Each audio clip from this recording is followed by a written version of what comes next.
আসসালামু আলাইকুম। আমি এখন কাজ করছিলাম একটা প্রজেক্টে, আর আমার হাতে চলে আসছে এখন গরম গরম মাটির চুলায় রান্না গরুর মাংস। আর পিছনে দেখতে পাচ্ছেন যেটা হচ্ছে আপনার আটার রুটি, যেটা হাতে বেলা, কোনো ফ্রোজেন রুটি না। রুটি রুটিটার রিভিউ একটু পরে দিচ্ছি। আর এই যে গরুর মাংস দেখছেন কি সুন্দর কালার আসছে। এখন বাজে রাত 10টা, যেটা অনেক রাত। এই গভীর রাতে এরকম গরম ধোয়া ওটা গরুর মাংস আসছে। তো দেখা যাক এটা খেয়ে কেমন লাগছে, সেটা রিভিউ আপনাদের দেওয়ার চেষ্টা করব। আর এই গরুর মাংসটা এখন রান্না করছে একজন স্পেশাল মানুষ, গেস্ট করতে হবে এটা কে রান্না করছে। সো আপনারা কমেন্টে জানাতে পারেন এটা কে রান্না করছে।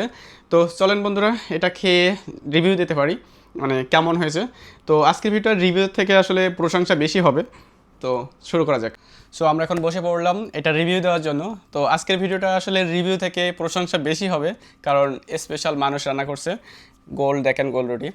তো এটা এখন আচ্ছা আমরা এই ধোয়া ওটা গরুর মাংস এটা নিয়ে আসলে টেস্ট করে দেখব কেমন হয়েছে।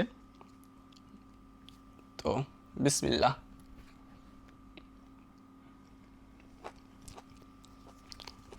সুন্দর। এটা পুরা মাটির চুলায় রান্না হয়েছে। আর এখন 10:30 বাজে, দেখতে পাচ্ছেন 10:34, সরি 10:24 হয়েছে। রুটিটা অনেক নরম, আর গরুর মাংস সুন্দর একটা সফট ভাব আছে। যদিও আমি কোনো রিভিউয়ার না খাবারের, আমি এখন একটা কাজ করছিলাম, এর মধ্যে চলে আসছে গরুর মাংস রান্নাটা। তো খেয়ে আপনাদের একটু রিভিউ দেই, এটার জন্য আর কি ভিডিওটা করা। যারা গ্রামে থাকেন তারা অবশ্যই জানেন মাটির চুলায় রান্না কেমন স্বাদ হয়, সেটা অবশ্যই না খেলে বুঝবেন না। অস্থির একটা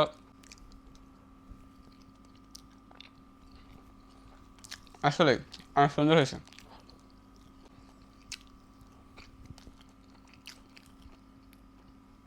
এখন আপনারা গেস্ট করতে পারেন এই স্পেশাল রান্নাটা এত রাতে কে রান্না করছে, সেটা অবশ্যই কমেন্টে জানাবেন। সো আমি খেতে থাকি, দেখা হবে পরবর্তী কোনো ভিডিওতে। আল্লাহ হাফিজ।